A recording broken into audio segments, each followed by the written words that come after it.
Don't let the name fool you.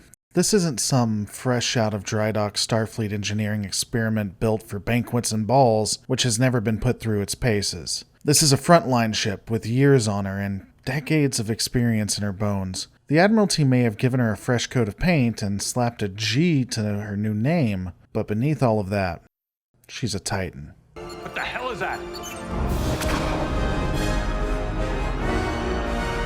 The history of the ships that bear the name Titan in Starfleet is short, but vital to the survival of the United Federation of Planets. We know of at least 4 vessels to have this name. The first 2 are only known due to their inclusion in the background of Lower Decks in Star Trek Picard. These ships are notable enough to have their own displays, but not so much as to give us any other information, at least as of the upload of this video. It's the Titan! The first ship with a service record that we do know something about is the USS Titan NCC 80102. A Luna-class vessel that had at least one captain, that of William T. Riker. Its very first, or one of its very first missions, included it being a part of a task force to determine if peaceful relations could be established with the Romulan Star Empire after Shinzon's coup nearly started another war. The Titan did have a knack for investigating odd occurrences, though, and saving the day. An example of this included the vessel being involved in the investigation of terrorists to destroy Starbase 58. However, the most notable background for the Luna-class vessel would be that of its involvement in the Pac-Led conflict, which really should be called the Federation Pac-Led War because when you look at it, it was an actual war, but apparently no one calls it that. In any case, the Titan was involved in multiple engagements with the Pac-Leds, saving quite a few vessels. This includes when the Titan saved the USS Cerritos when it had become the victim of a surprise attack, as well as providing security during the command conference to dissuade Pac-Led clump ships from attacking. While it never struck a death blow to the Pac-Leds themselves, the vessel was on the front lines and a well-known combatant in that conflict. It would ultimately be decommissioned and parts from it used to construct the USS Titan-A. Hello, beautiful. Admiral Picard, Captain Riker, welcome to the Titan. Initiate docking sequence.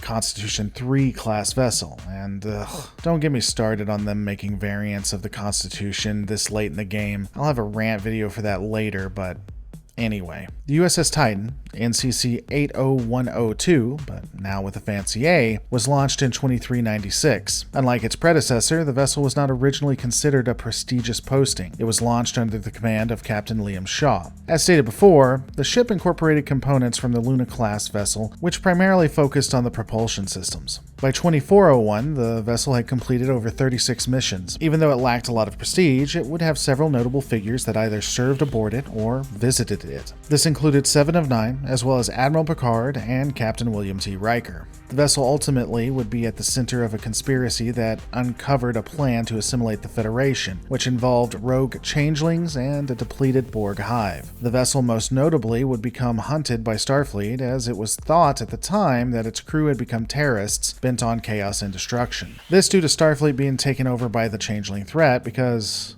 well, Starfleet is always taken over by an enemy threat. It's literally like the easiest scientific/military organization to take over. The ship's most notable point in the quasi-war was the vessel's attempt to stop the entirety of Starfleet from literally glassing the planet Earth. Unfortunately, the legacy of the Titan would be cut short as it was rechristened the USS Enterprise G in 2402. This was largely done to honor Jean-Luc Picard and the command crew of the USS Enterprise D that played an integral role in stopping the Borg from destroying Earth, because fuck the crew of the Titan who had fought and died for their government and people. They don't matter. The Titan was a great ship that didn't deserve to lose its namesake. That said, its lineage is distinct and something that can be considered with pride. The vessels of its namesake stand along others like that of the Defiant and Voyager. In the end, it truly embodied that of a Titan.